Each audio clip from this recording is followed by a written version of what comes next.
Welcome back to another episode of Seeking the Light of a Thousand Suns. Today we have a very special guest with us who's going to delve into the importance of living with intentions, gratitude, and loving thoughts. But before we introduce our guest, a quick reminder to subscribe to our podcast on your favorite platform and leave us a review if you enjoy our content. Now let's get to our special guest today, Vivianne Knebel. Vivianne is a prime example of how powerful our thoughts and intentions are. She is an award-winning author, podcaster, blogger, and has had a documentary made about her life. Welcome, Vivianne. Thank you so much for being with us today. Thank you for having me. Can you give us a little bit of backstory of growing up and how that has made you resilient and focusing on gains rather than losses? Yes, of course. I had many strikes against me right from the get-go since I was born at the height of World War II, Berlin, the epicenter of Nazi Germany. And I was an illegitimate child of a fiercely devoted mother. I had another sister, and it was very tough for my mother to go through the war with her two children alone, where the whole German people had to deal with that conflict just to keep their families afloat. It was even more difficult for a single mom with two young girls. And I was an illegitimate child.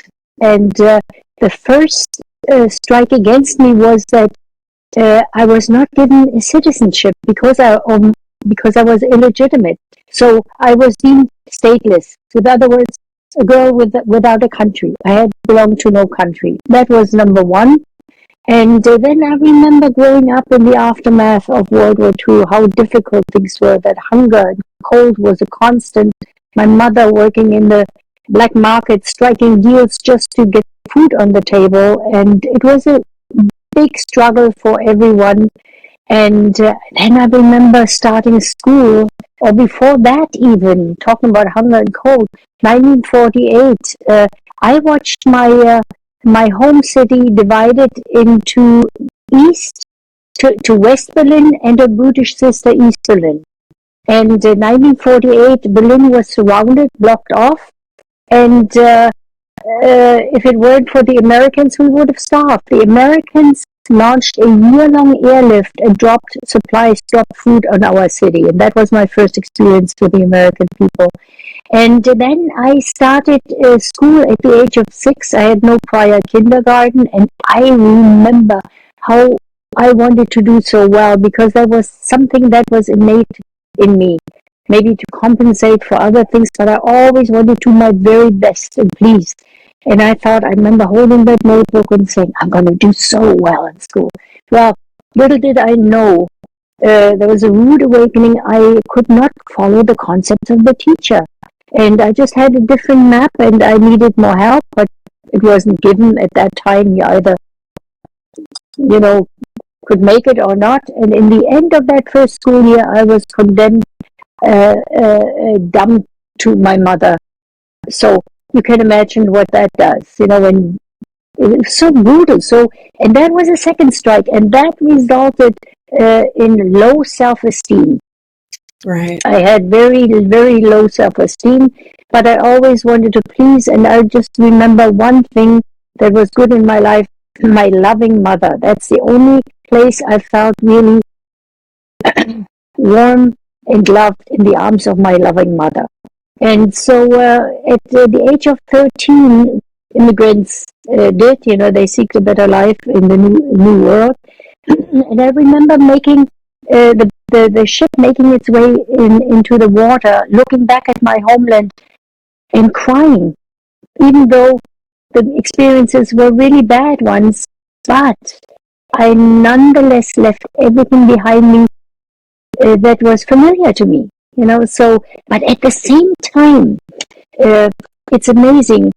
I actually manifested my life already. I vowed one day I'll return, and I imagined myself in a beautiful suit You wouldn't even recognize me. You know how a 13-year-old would think? Yes. I actually already set intention for my life right there. And then I looked to the future. Excuse me. I looked to the future, and when we arrived in Canada, it was the winter of 1956, Montreal, Canada. It was bitter cold, and we were faced with desperation once again, because there was no work to be found, and we didn't know, we weren't in command of the English language. That didn't help. So we went hungry once again. And so my mother was so resourceful. She took me by the hand, and we walked randomly into a church, and I explained our plight to the priest in broken English, and he sympathetically handed us $35 to help us get through. And so this is the first experience in Canada. And then at the age of 14, I asked my mother, why can't I join the workforce? I'd like to help in the family. And my mother obtained a special permit because of that child labor law. And I actually got a job at a dentist. And he was going to teach me to become a dental assistant. And everything was simpler at that time. And I thought this had great future, and I applied myself. I did my very best, worked hard. But again, there I was faced with a challenge. One of his friends who came in earlier had come in before I knew him. I'd seen him before, let me put it that way. I was 14, he must have been in his 40s. And he walked in when the doctor was not there and was sexually abused by him. And so that was another hard thing to experience for an innocent child who looked developed. I did not, I looked developed, but I was only 14 and totally innocent. So I told my mother, and she said, you have to leave. So I left, and then sought work at Woolworths, the 5 and 10 cent store. Yes. Working behind the lunch counter, making sandwiches with care and heart, because I was aimed to please, maybe put too much on the sandwiches because I wanted to make people feel good. And but then, and I actually liked it. I liked the service, because I have a great awareness of service to this day, and I really believe service is a state of mind that expresses love. And I think just my heart has always been full of love. And so I realized, though, in order to improve my station in life, I'm going to have to learn. So I entered night school and learned stenography and typing, and then actually got a job at Volkswagen Sales and Service, that iconic car dealership. Yes. And I got a job up in the accounting department, and there was a huge room with lots of desks and people. The people I worked with were more than twice my age. There was no camaraderie, no connection, and I became increasingly unhappy. And I spiraled into deep depression at the age of 17. And I attempted to take my life, and was miraculously saved by a little girl around 6 years old. If I get into that, it gets very long, but nonetheless, I was saved by her. I clung to a glimmer of hope, and I always say, never lose hope. Hope is a big deal. I clung to that glimmer of hope and continued with my life, and eventually there was an opening downstairs in the service department for a secretary, and because I knew typing and stenography, I got the job immediately, and already it improved. And at the age of 20, a customer came in, and he winked at me. He was also a German immigrant, and we met. I was introduced by him by someone else, and by the service adjuster, and he invited me to talk to a high-end restaurant, and we started dating, and then around a year later, we married, had 2 children, and I think because of our past, of course, there's a is an attraction, a physical attraction, but I think also because of our past experiences, we bonded also, and we pulled into the same direction, and our life got better and better, and he believed in me because I had still very low self-esteem, and he believed in me, and he always encouraged me to learn and grow, and I knew that he meant for me to develop well, and he once said, actually, he said to me later on, he said, as we got older, he said, when I met you, I looked at a stone on the ground, I picked it up, and I polished it. It was a diamond. It was a very sweet way for him to say that, to show his appreciation, yeah. But we had a beautiful marriage, and still have, and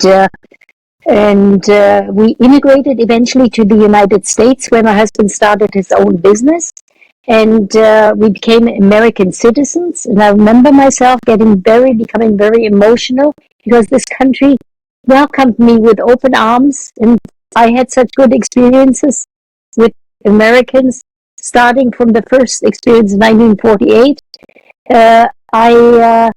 I believed always Americans are brave and open-hearted, and I wanted to be an American, and they welcomed me, and I became very emotional, because I had for the first time that real sense of belonging. And so, life went on. My husband became increasingly successful. He invested in real estate in California, and then like I said, in all that time, he encouraged me to learn and grow. I learned to pilot a plane. I ran a marathon. I helped him in his business. So from someone who was condemned dumb at an early age, with all strikes against me, I became very successful. And but all the while, I always stayed grounded in reality, and never forgot where I came from, and always had an immense sense of gratitude. And often to this day, I have to pinch myself. Is this really me? Is this my life? Is this the journey I took? The Cinderella story. But as you know, things do not stay the same. Life is not static. It changes even if we don't want it to. And at the age of 70, I was diagnosed with breast cancer. And I said to myself, how am I going to handle cancer? So I decided to tackle this challenge with optimism and positivity and hope and faith. And I went through that whole thing, that operation, the 6 weeks of radiation, and I've been cancer-free for 10 years. So now, yeah. And at that time, though, that was when I was 70. After that, I was diagnosed. I've always been a thinker and a searcher, but I always had that within me, but I became deeply spiritual at that time. And I studied the wisdom of the great minds, the philosophers, the great thinkers, the poets that give us values and explain the meaning of life. I learned so much from that. And then I reinvented myself as a writer. And at age 76, I published my first book, From Rubble to Champagne. I literally came out of the rubble. Berlin was, totally destroyed. I came out of the rubble, and Champagne is now a life of champagne. And it is, so I wrote that book, and I also wrote that book as a token of appreciation for my husband's 80th birthday. I wanted to thank him for all that he has done for me, and I think it's very important to show our gratitude to those that helped us in any number of ways, large or small. I believe gratitude is key. And so, I wrote that book, and it was turned into a documentary film, An Unimportant Girl. And the reason why it is called An Unimportant Girl, because at that time I felt very unimportant. I felt looked down upon. I felt unimportant, and It is this Cinderella story. And then after that, I published my second book, Lessons Learned About Life and Love, Living with Intention, and the Wisdom of Great Minds. And this book is a guide for people to find meaning and purpose and fulfillment in life. Because I can truly say that I have the inner dignity of living a complete and fulfilled life. And that is beauty, that is wealth. And I say this life is not just for me. Anyone can have that with the right mindset, you know. And my third book, which just was released just now, is called The Art of Aging, the Beauty, the Richness, and Possibilities. So we go through these different stages in life, and each stage has its own face, its own atmosphere, its own needs, and we can enjoy them. You know, with the right mindset, positivity, and optimism, which I always say is the silver lining. I'm actually tearing up because I see so many. I can empathize with a lot of your traumas, and I think it's everything that you're saying in your message, and it's all meant to be. I love that you're sharing it with everyone, because there's so many people who go through so many struggles, and they really need the messages from the beauty of what you've learned in your life. Yes, that challenges can be overcome. Yes. You can take charge. You know, we don't have to bow to all this. Yeah. You know, we have importance in this life. We are all here for purpose. And we need to remember that, and we need to reinforce the preciousness of life. Yes. And go through these, you know, and these challenges in many ways, I tell you, in many ways they were horrible. I don't want to go through that again. I don't wish it on anyone. And yet I'm grateful I went through them, because these challenges, they are a necessary part of life, to go through challenges. Because they help us come to a higher level of appreciation, you know. And so I think that is we learn from this. We learn from this, and so we become stronger, resilient, because these challenges made me incredibly resilient, and resilience is the power of purpose. Absolutely. And there's so many people stuck in traumas right now, and I know that, like, my brain is very scientific, so I break down everything down to the baby step of things. Yeah. And so thinking about it, right, and not to bring you back into those feelings, but, you know, when you're having those moments, when you're going through those traumas, even just minute by minute, day by day, you know, what advice would you give our listeners for self-actualization and digging deep into your core and finding that purpose that you're describing? Because I know that it's tough sometimes when you're in that moment. Absolutely. But you know what? Cling to hope. Have faith. I think faith lets us go through life with more determination. Cling to hope, and let go of self-limiting beliefs. My beliefs were so self-limiting, and so many people have these self-limiting beliefs because they keep us in shackles. They imprison us. Yes. Let go of the self-limiting beliefs. Like I did, I said to myself, I have something beautiful to give to the world, you know, and look for intrinsic rewards, you know. If you struggle and say, well, I don't have enough, other people have more, you know, this is so wrong. Just focus on what you have. Take crumb after crumb, because that's all I had, you know. My mother taught us gratitude. We had so little, but every tiny crumb was a big deal. And I am, to this day, once you become really grateful, it's part of you. You see everything. There's nothing you take for granted. So when you are in trauma, ask yourself, what is still good?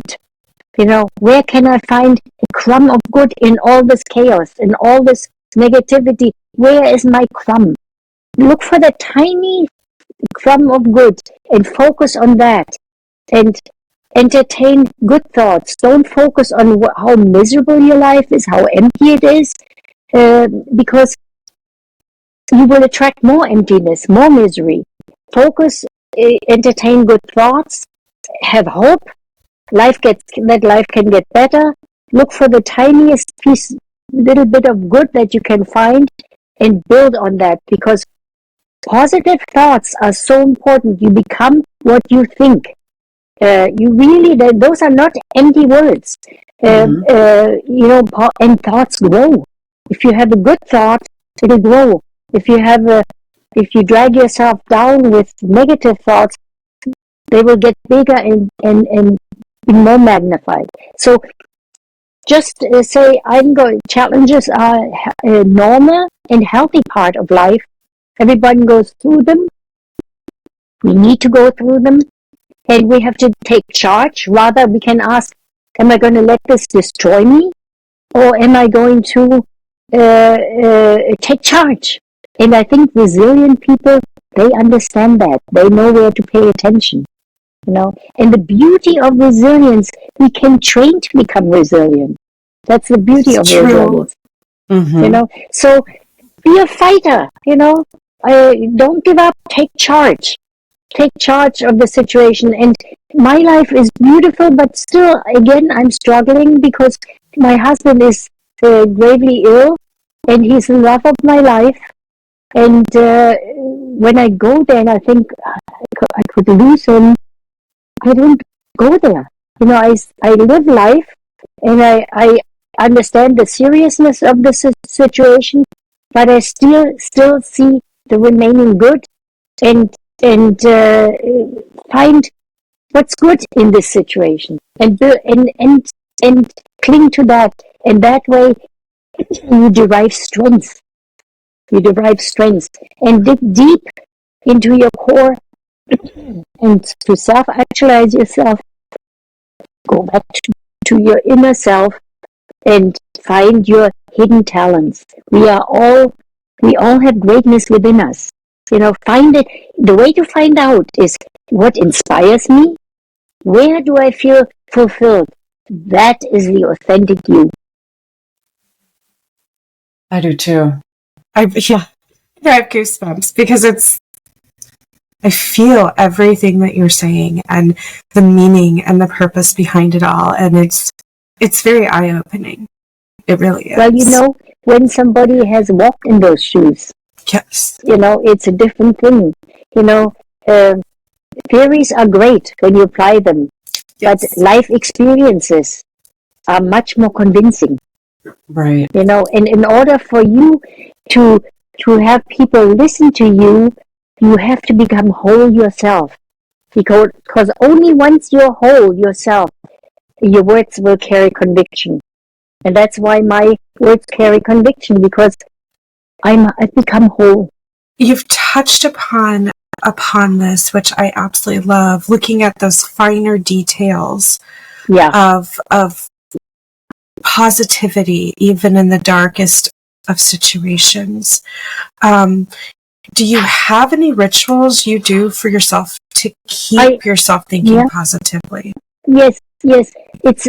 I have definitely rituals, and I believe rituals are very important. They help us slow down and enjoy the smallest of things. And I have, I can honestly say that the small things are the big things. It is amazing. Yes. They really are the big things. For instance, I have my time out. I'm a hard worker. I'm always engaged. I'm task-oriented, very action-oriented, and set goals and relentlessly pursue my goals. And I like to keep a nice home. I like to breathe positive atmosphere into my house. Flowers. I enjoy nature. I open my vases. There are always flowers in my vases. And I remember, even as a child, I picked up those tiny, short little daisies. They were like a weed, and made little bouquets for my mother. And I remember my mother putting them in a little the dish and saying, oh, and praising me for it. And that to me is still important. Have fresh flowers. If you can't afford them, buy one. And if you can't afford that, pick one or pick a weed outside. But it's nature. You're close to nature. Keep your eyes open to nature. There's so much given to us that is free. Look at a beautiful sunset. Do that. But what I do, my daily ritual is really, in the afternoon, do my work, my housework, leave my house totally in order, and then I always go to a cafe. My favorite haunt is Pete's, and there I journal. I order my coffee.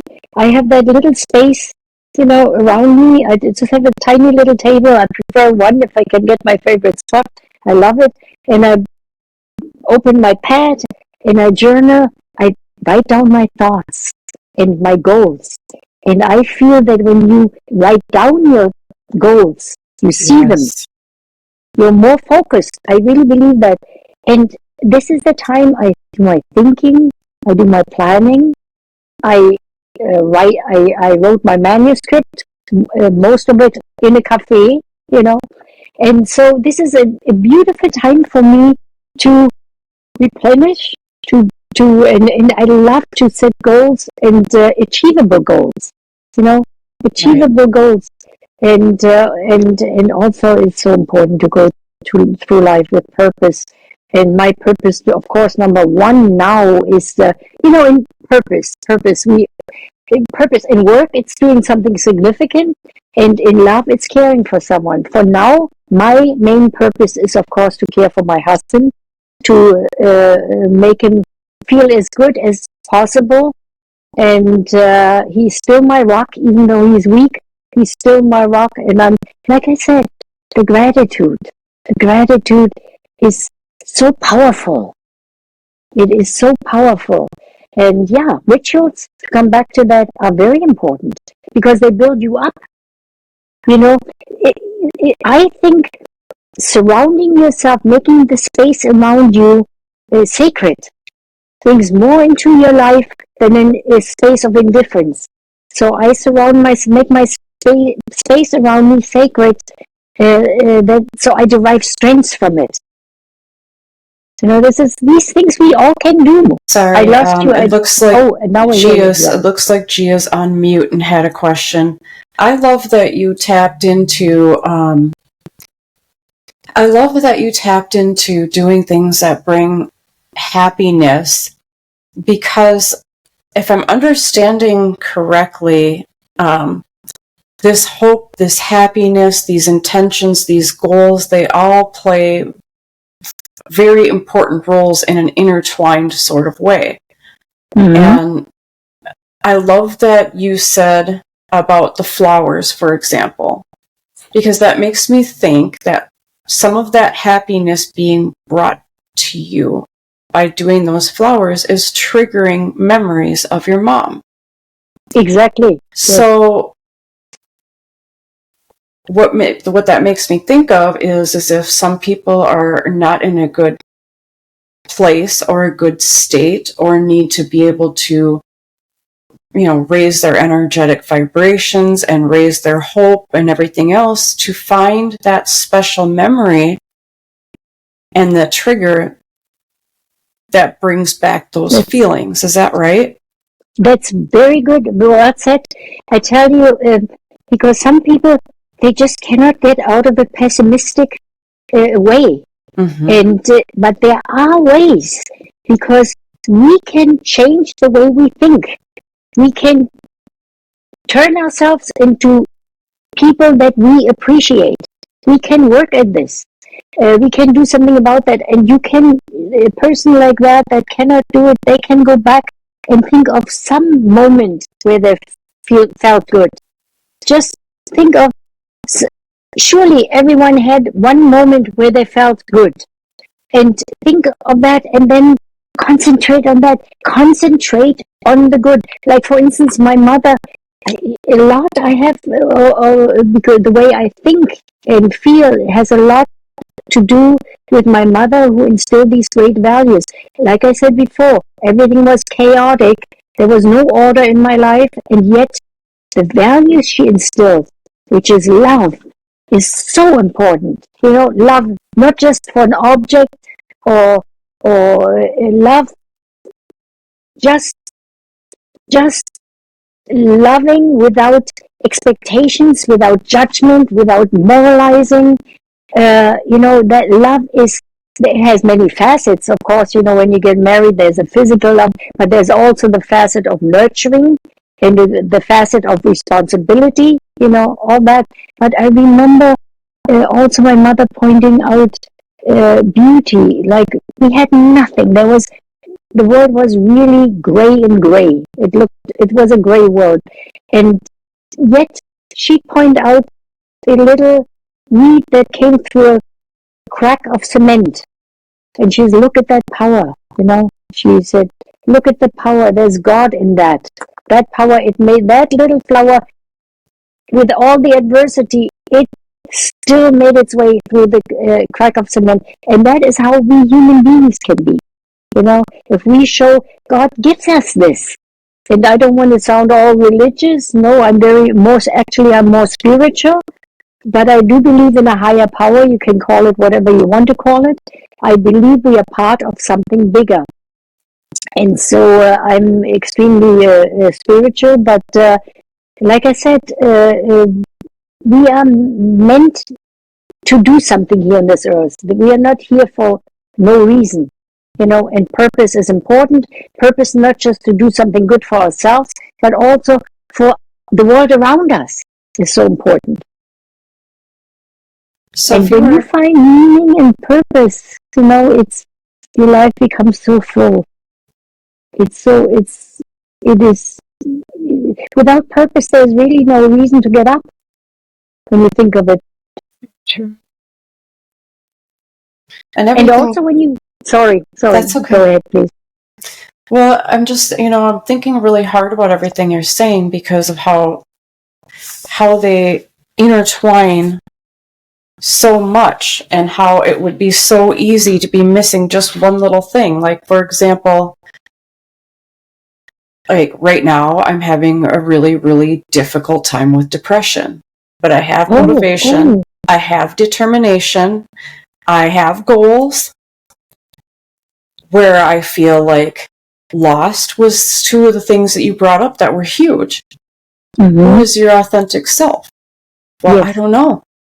That got lost somewhere. Let me say one thing here, the depression.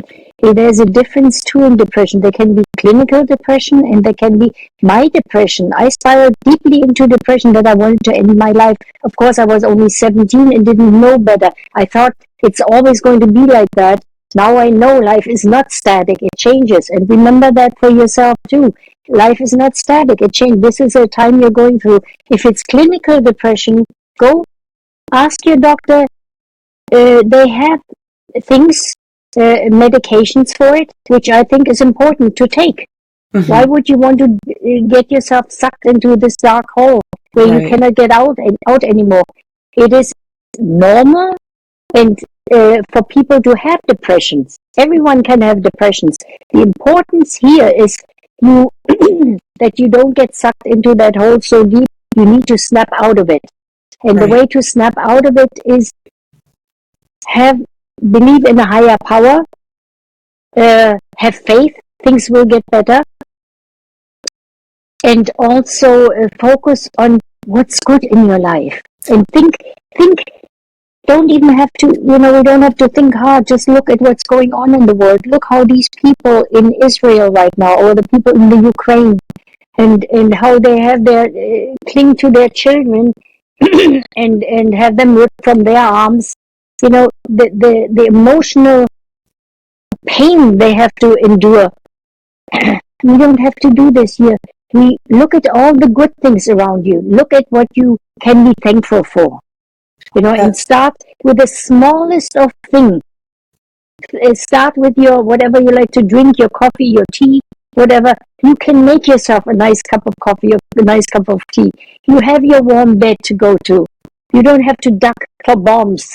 If you're hungry, you can get out a nice loaf of bread and have your all the good things. And I think what is important is have something to live for. Right. I think have something to live for. That's why I liked so much how you brought up, bringing things in that give you that spark of joy, and finding who your authentic self is so that you can align your energies to intention and purpose. Absolutely. And those were the two things that I have been missing for a long time. But if you work hard enough, listen, nothing comes overnight. It's not going to happen like this. Right. It takes a lot of effort. I think the way, for instance, for me to evolve the way I did is imagine it, and imagine yourself too with what your challenge that you have faced. It's see that crumb of good, see that little bit of good, that little crumb that you can find. Concentrate on that and imagine it. It is the development is like a raindrop, a very gentle rain, and the drop coming down and slowly seeping into the ground. And eventually the ground gets softer, but it doesn't happen in a day, it doesn't happen in a week, it doesn't happen in a month. Sometimes it takes years, but it gets bit by bit, it gets better. And once you get through, you will be filled with gratitude, a profound sense of gratitude. Like, for instance, the last book that I wrote now, The Art of Aging, it is, if there's one thing that I want people to take away from this book, it would be the characteristic that found its way into my life, the profound sense of gratitude.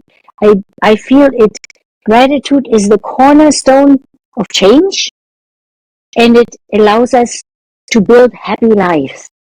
It's a great insight, believe me. But I can see you can find great happiness if you think of my word, concentrate on the remaining good, on that little bit of good, and find that spark, and then illuminate the world with it. You can do that. And I think a good way for you to go also, write about your life. Writing is incredible. Writing is really a way to self-actualization. It involves creative work and coming to terms with the meaning of life. Because when you write, you start reflecting. And with the reflection, there comes nostalgia, and it has a healing effect. And it all leads to gratitude.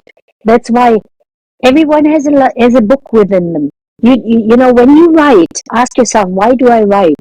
When I wrote it, what was my motive? It wasn't money, because if money would have been my target, I would surely have missed it. It was for me. It was to help other people. You, Christina, you can help others when you write. Just write your feelings and write. Open yourself up. When you open yourself up, you have to realize you don't want to cheat the reader. You become vulnerable, but vulnerability is courage. The courage to come out and say it. We're all human. We all experience the same world. We all breathe the same air. We walk the same ground, and people always pretending, it has to be like this and like this. We are the ones that are controlling it. Everything is all right with the world. But if you open up, you connect. You're going to connect with the reader and write from the heart. Write it. And if you don't want to write a book or publish it, write for yourself. Right. I love that. And you have relatives and loved ones, and even for them to understand you. Well, and expression. The paper, self-expression. Yes. Because I'm connecting a lot to what you're saying, and what I know all of our brains work so differently. Mm-hmm. I know I've only started to really discover this about myself, which is just bizarre because I've always understood some aspects of it, but I don't know if this might help or not too. But so the way my brain works, I have both the logic, but then also the very abstract are very strong. And so I oftentimes overthink. And when I have been overthinking writing my trauma, bleeding it out onto paper, getting it out for years now. But I've overthought it too much to the point where I'm like, well, do I want this out? Do I want that out? I don't want to call out anybody. Don't even think that. Right. But then I get it. Recently, this year, my subconscious took over. And I started to write a paranormal romance book, which I'm still working on. It's almost done, but as Maya and I have both been discovering through our this podcast and all you amazing people that we get to have connections with, Connections are so important. My paranormal romance book is actually me bleeding my trauma out, putting it out, writing my story in an abstract way. Yeah. And so to add to that with Maya, like if you have, I love this because you put the seed in my head, Vivian. Like, yeah. But it all starts with the seed. Yes, it does. And so Maya, it's like it doesn't even have to be literal. No, it can just be something that you start feeling. Yes, your inner deep feelings. Express your inner deep, because then you connect with people. Yes. Because we all have the same feelings, really. When you think about it. And there was, for instance, a book that inspired me very much. It was, I think it is Harriet Beecher Stowe, who wrote Uncle Tom's Cabin. Yes. That little lady is an amazing lady, was an amazing lady, because she got to the heart of people. This is a good example. I took her as an example. When she wrote in the time of slavery, and she wrote this book, Uncle Tom's Cabin, she made the white mother feel what it is like having your baby ripped from your arm and sold to slavery. Any person who reads that would ask, what would I feel like it? What would I feel if that would be happening to me? And she made this major breakthrough, and that is get to the heart of people. Be authentic and open and honest. And you don't have to sugarcoat anything. And like, for instance, I move around in high circles, and I was not afraid to write in my book that I went out and I got scraps of food, chicken heads, and begged for that in order to bring home so my mother could make a soup for us.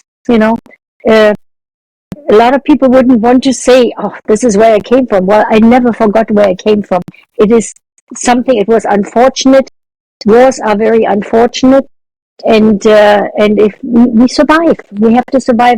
You have to say to yourself, Christina, especially Christina, say to yourself, what I'm feeling, am I going to allow to destroy this? Am I going to allow that to destroy me? Or is life so precious? This is a gift. What I do with this gift of life is my gift back. And what you're going through is probably, there's a reason for it. For you to get stronger, you're supposed to learn something from this, I believe. And so you decide, I'm not meeting this challenge with despair. I'm going to take charge. And I'm going to start with the smallest crumb, and then my little crumb, I will find more crumbs, and pretty soon your pile of good will grow. And I tell you, maybe one day you look back at this time and say, this is a good thing that this happened to me, because this is growth. Right. This is where you are growing the most right now. It hurts. Yeah. And in the end, what you're going to do, like I do, I use my painful past as a powerful tool to help others now. Nice. And that gives life meaning. And when you're 80 years old, like I am now, when I turned 80, I said, well, what is left for me to do? I feel myself brimming with energy, and I find life is becoming more and more fascinating. And this life is not just for me. So I wrote this book because you can have it too with the right mindset. Yes, not everyone is healthy. Some people are debilitated. When debilitation has the upper hand, it's hard to smile. It is hard to smile and hard to stay positive, but you can still be. You still have an importance in life. You still have family, and you're still important in life. And you can give love, and if you have nothing, you can tell stories, and still do something for other people with your words, or talk about your experiences. There are many ways to help others, and helping others to have meaning in life means to help others. Right. Help others stop and smell the roses. I hope somehow I can be helpful just by sharing my pain with you, and just letting you know that life can get better, but you have to will it. Right. It will not come to you. It will not come to you and say, here is a better life. You're going to have to get up and walk that extra mile. And while doing that, you're actually exercising your muscles in the brain, or you're getting stronger and stronger. And this is probably going to sound funny, but I think that, so this podcast was completely Christina's idea. And the very interesting thing I have found through this, and then it's all connecting now with what you're saying, is that this is that way that you are helping other people, and we're all being connected together. It is meant to be. Yeah, I mean, this isn't a money-making thing. This is literally coming from your heart. Yes. And we are blessed because of it. I know it's helping me personally with my growth. I love this, and how many people listen to this and really can learn from all of your amazing experiences. Everyone's amazing experiences. The thing is this: cling to your hope. Yes. Also accept what life throws your way. Don't fight it. Go live with life instead of against it. Because if you always fight what's coming at you, it'll make you weak. We need to be flexible. We need to cope in flexible ways with whatever challenges we have to face. But we need to also have build strengths. We have to do that ourselves. And Christina, the way to build strengths is start in your little space. Build yourself an environment where you derive strengths. Get that one little flower and think of me. I'm going to do that. I'm going to call it your name. Going to run around the house with Vivian. it. Yes. And think of that, and you can do it. We can do it. When we are helpless is, of course, when we are severely ill. Become severely ill, and we cannot get up anymore. We're bedbound and all that. But even there, I say, you are still needed. You are still important in life, and you can still give with a recipe, a story, love. But what is important, Christina too, and I speak to both of you, but especially to Christina now, because she told me she's dealing with depression. That's why I kind of focus on that. And it is so important that you like I said, be the kind of person, make an effort to be the kind of person that people want to be around with. Also, as an old person, when you are debilitated, you can be young and debilitated, you can be still a kind person and treat your caregiver with gratitude rather than being frustrated and angry. And I've had these experiences. I've learned from these experiences. Yes. I tried to help someone once who was in a wheelchair, and I asked, he was on a parking lot in a wheelchair, and I said, where do you want to go? He said, over there. And I said, okay, I'll wheel you over. I wheeled him over. And then I said, which store did you want to go into? And he said, over there. It was like a slap in the face. And I think about it now. I can actually understand that he was so frustrated with his life. He couldn't be friendly.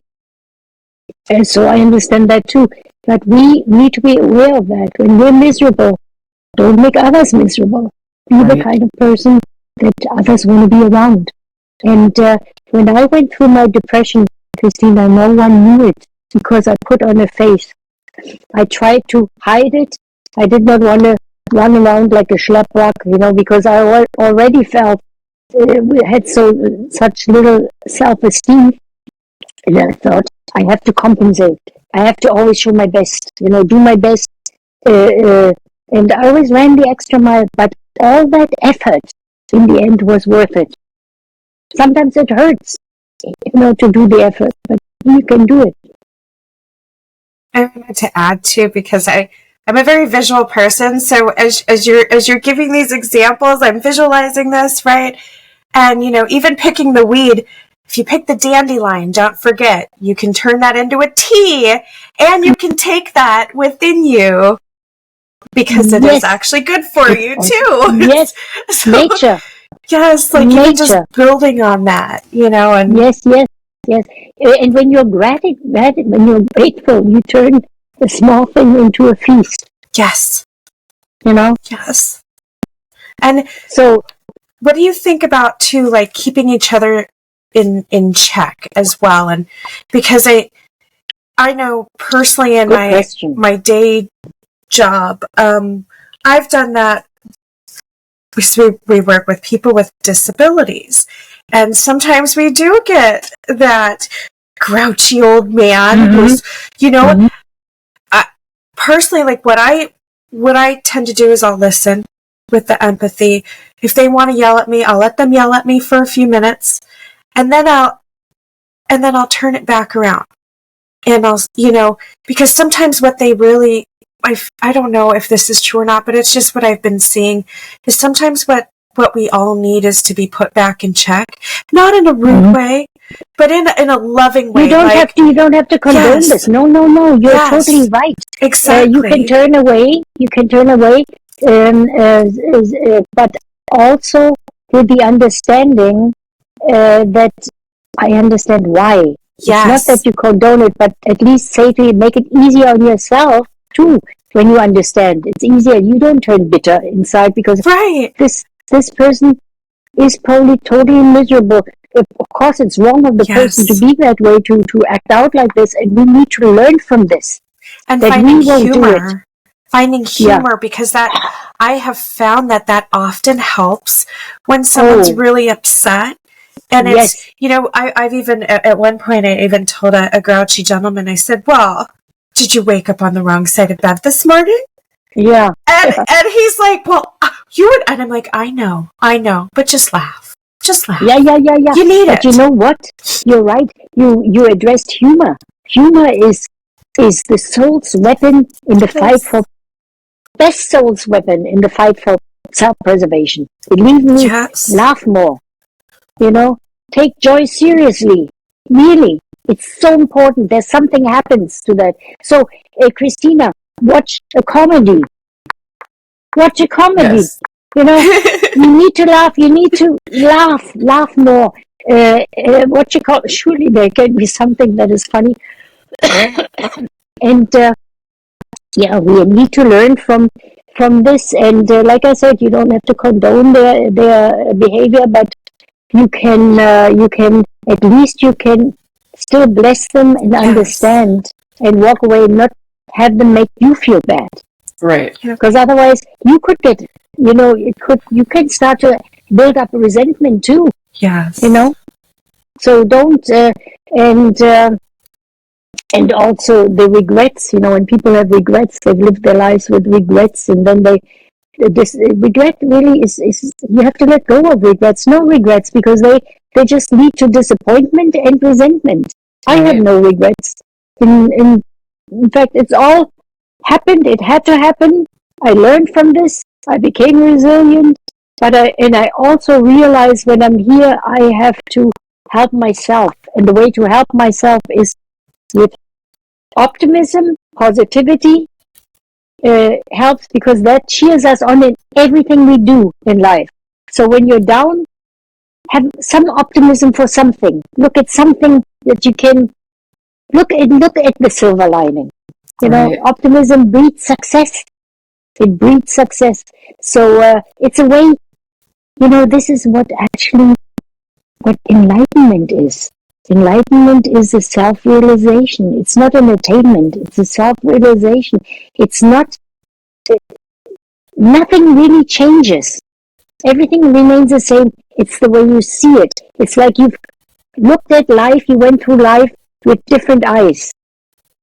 Like your eyes were closed and now they're open. And that is, you can work toward enlightenment. All these little things that I've said here, one leads to the other. Right. And like I said, your pile of good will grow if you foster all that, With dignity and mental toughness, we can heal our own lives. We have to be tough. But this was such a nice conversation with you. I feel I connected with both of you. I feel I got to your heart. And if I just made one little difference, one tiny little difference, this day was a very, very good day, a very important day. It brought a lot. And our actions matter. Yes. How we are, they matter. They make a dent in the universe. You lift one person up, like for instance, tell do an act of kindness, or tell somebody something good. Let them make their day again. So it goes on and on. It's like a domino effect. Treat someone in a bad way, he's probably so upset and doesn't want to do anything good for someone else either, because you upset him. So it all has consequences. All our actions have consequences. It's the butterfly effect. And yes. It's so real. I mean, I see that all the time, right? It's like, it is exactly that. A butterfly flaps its wings on one side of the world, and it actually does affect so many things, like a domino on the other side of the world. Yeah. You can learn a lot from nature. Yes. It's amazing how much you can learn from nature. So I'm totally nature. With nature, I'm closest to God. Yes. And it's so real. It's so honest. A beautiful thing. I wish you both a beautiful life. Thank you. And I hope this has fallen on fertile soil, what I've said. And Christina, get that tiny little flower and call it Vivian. I'm going to do that. I'm watching over you, Christina. Little flower I'm in that little flower, and I give you hope and strength. Before we let you go, master this. Yeah. Did you want to let our listeners know where they can find your books and your documentary? Yes, my documentary film will be released soon on Amazon Prime, and it's called An Unimportant Girl. And my books can also be bought on Amazon, all three. And I have the website, vivianknebel.com, where you find everything. All right. Thank you so much for joining us. It has been a blessing. I know that you've helped me, and you've you're probably going to help a whole bunch of other listeners. My mission, yes. That is my mission. And I wish you all the best. And it was a privilege to be in conversation with you. I enjoyed my time with you. So all the best to you and everyone who's listening. Hope that things will get better and find that crumb of good and build on it. That is my message. Yes, I'm sending you love too. Yes. I send you love too. Thank you. Thank you so much for having me. Thank you so much. Are we off the air? Do I do that?